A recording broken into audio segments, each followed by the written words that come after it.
Are the Oilers the team to beat in the Pacific Division, and are the Stars ready to repeat in the Central? Hey everyone, welcome into Off the Post. Rob Wong, joined alongside by, as always, Bruce Garrioch, Steve Simmons, and Patrick Johnston. And guys, we continue our divisional previews this week by heading to the Western Conference, and we got to start with Patrick's wheelhouse in the Pacific Division. Last year, the Canucks surprised many by taking home the divisional crown over the Oilers, Patrick. But heading into this season, Edmonton is added to their group and is now seen as maybe the Stanley Cup favorite. How do you see things going down this season? Well, certainly the Oilers showed us how close they are finally by pulling everything together over the second half last year. And yeah, without a doubt, the odds-on favorite to win this division. I assume everyone understands why, as you said, they've added to this line. But of course, Draisaitl, McDavid leading the way as ever. A team that just does lots of things really well and just in the end is going to beat you by scoring goals. You look at the rest of the division behind that, though. Obviously, Vegas is going to continue to be strong. We know what a great coach Bruce Cassidy is. We know how well they manage their way through the ups and downs of long-term injured reserve and maximizing the value of their roster. The Kings, to me, are a really interesting question mark here. Obviously, getting away from Pierre-Luc Dubois, how does that affect not just their on-ice performance, but the room? How positive is that looking? My big question there is, they weren't exactly playing the most inspiring hockey, even as they made the playoffs. Couldn't score a goal on the power play. I mean, the Oilers were perhaps a bit lucky to get past the Kings, but the Kings, I think on the whole, the way they were playing wasn't inspiring. But that puts them in the same bracket as I think the Canucks. A lot of questions with the Canucks. Obviously, I think looking strong up front, but I do have question marks on the blue line. Derek Forbort and Vinny Desharnais being asked to do a lot, even if they are just depth defensemen. Tyler Myers, great story, but he's getting up there, and they just haven't been able to add anything on that blue line, even with Quinn Hughes, even with Phil Pronek. And then, of course, in goal, where is Thatcher Demko? Dealing with an odd muscle injury in the back of his knee.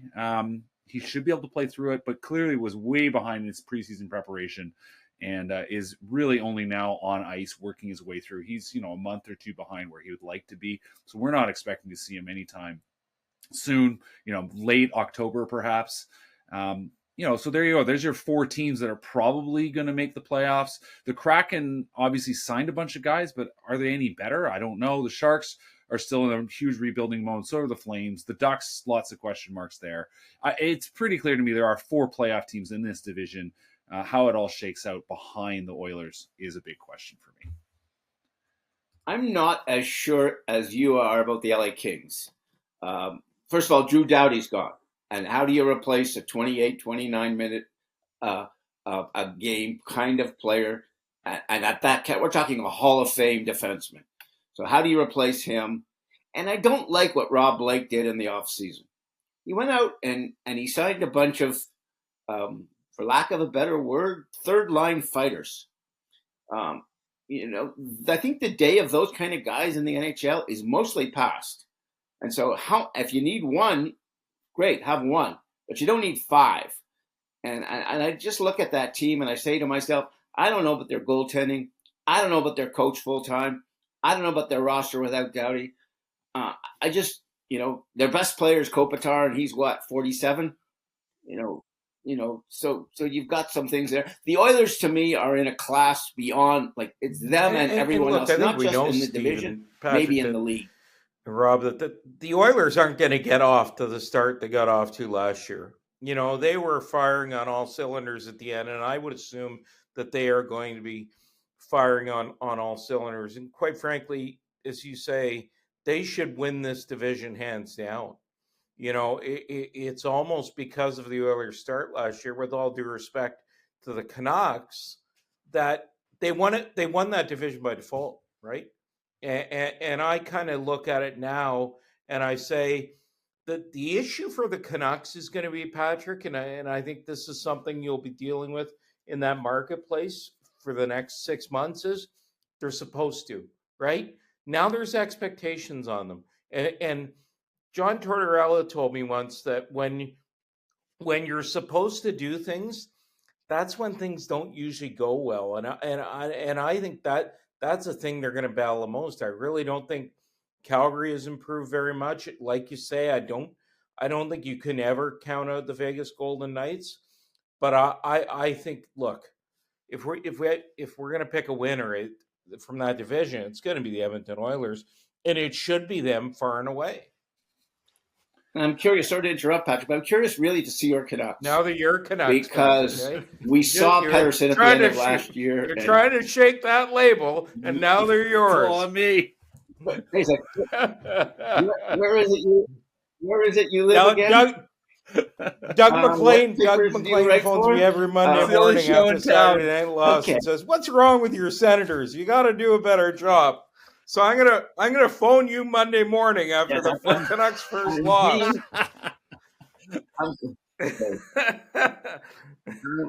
I'm going to be facetious with that, but not facetious was Quinn Hughes can't play better than he played last year. Pettersson fell apart after he signed the contract, whether that was injuries or play or whatever. I don't know what he is right now. So we're going to find out. We're going to find out whether they can play without superb goaltending.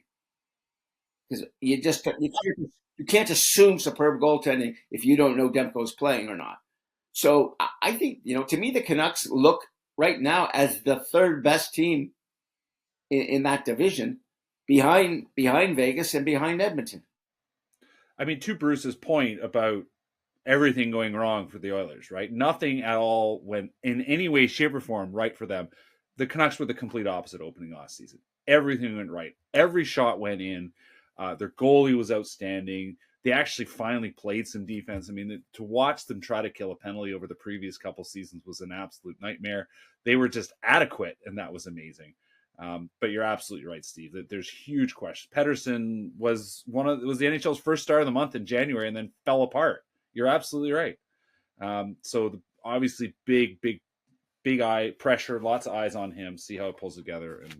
And can they score enough to make themselves in the mix to even stay in second place? I think right now is the big question. Really a three-horse race last year with the Stars, the Jets, and the Avalanche, and that was pretty much it because the rest of the division was not particularly good. But historically, some of these teams, whether it be a St. Louis or a Nashville, of course, has done well in previous years. A couple of those teams have made some pretty big moves in the offseason, including the Predators picking up Steven Stamkos. Is that going to be enough to elevate one of these middling teams from last year into a playoff spot in the Central Division?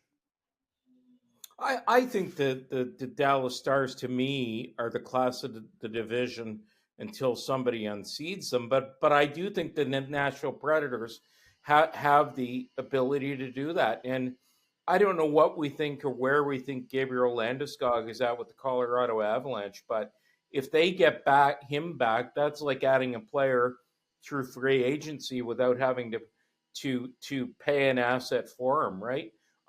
I think that if you look at that division, there are some very good teams, and the four top teams in that division look very good. What concerns me is the Winnipeg Jets, and I don't know why I'm saying this, but Steve, I somehow feel that the Winnipeg Jets might take a step back this year. And I don't know why.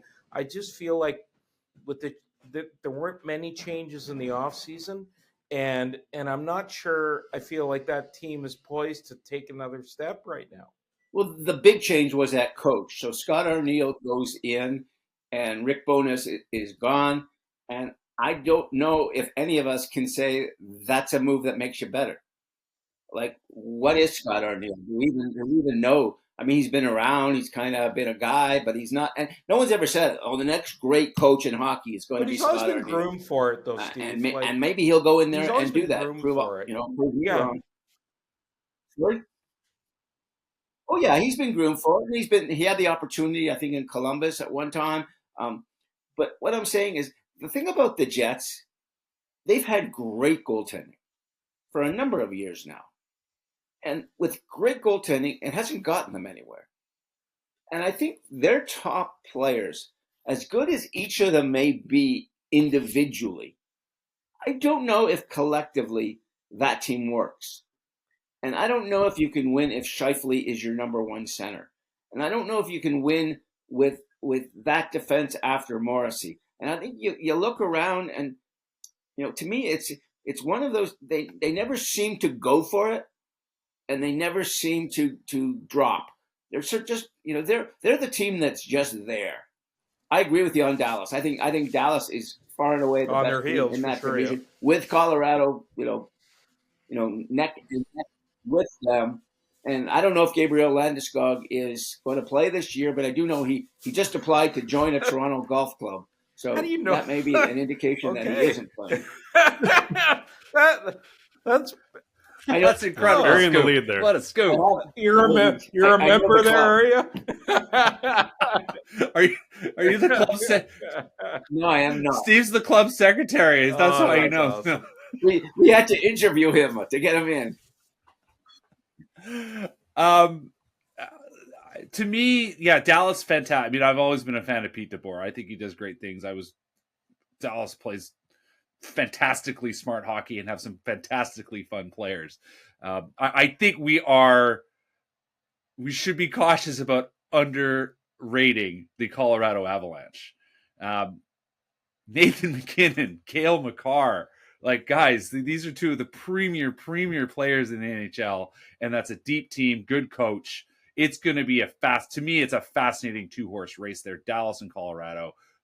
Obviously pursuing after Edmonton. I mean, that's a 2-horse race for the division, 3-horse race for the conference. And then, yeah, you got Winnipeg, who Scott Arniel seems, he's obviously a decent guy. He's had a long career as kind of a right-hand man on the bench since that brief stint coaching in Columbus. But does he have it really? I mean, obviously Rick Bowness was kind of that guy for a long time. Is he going to be able to channel that same kind of energy? Bowness obviously very focused on defense, but a real players coach. We'll see how that works out. But a team that's in a bit of flux, bit of turnover on their roster. How much longer can some of these veterans keep it going? And then, like X factors like Nashville, X factors like St. Louis. I mean, Doug Armstrong obviously made a lot of work trying to turn over his roster there. What happens in Minnesota? This is a big year for Billy Guerin, right? Like, that project there really stumbled last year. How do they find their way? Can they get back to being that team that was in the mix, at least for the playoffs? The Central's got a lot of interesting questions, a lot of interesting storylines. Utah, like, you finally have an owner willing to spend some money. What is Utah able to pull together this year? There's going to be an actual forward thrust to not just manage to find a lineup on the ice, but actually have a project going forward, try to have some ambition. And then, of course, the Bedard show in Chicago, I think, is probably still not quite there. But I think it's a fascinating division from top to bottom. I want to touch back on Utah for a second, because if you look at the team that moves, whether it be Quebec to Denver, whether it be Atlanta to Calgary, whatever it is, they have very good first seasons. Atlanta to Winnipeg. Yes, they have very good first seasons in their new home. And if you look and that Flames team in Atlanta never had a playoff run. First year in Calgary, they got to the semifinals and should have got to the finals. If you go back to Quebec moving to Denver, I think they won the cup that year, if I'm not mistaken. Exactly. That was Mark Crawford's first year in Denver, and they won the Stanley Cup. So I'm not saying Utah is going to win anything. I'm just saying the bounce they're going to get from new environment. All I know is new players. Gabriel Landeskog and Steven Stamkos are spotted on the same Toronto golf course next spring, it's been a bad year for both teams. Well, we'll get the scoop from Steve when that all goes down. But that'll do it for another edition of Off the Post. As always, leave your thoughts in the comment section below. For Steve Simmons, Bruce Garrioch, and Patrick Johnston, I'm Rob Wong. Thanks for watching, and we'll talk to you next time.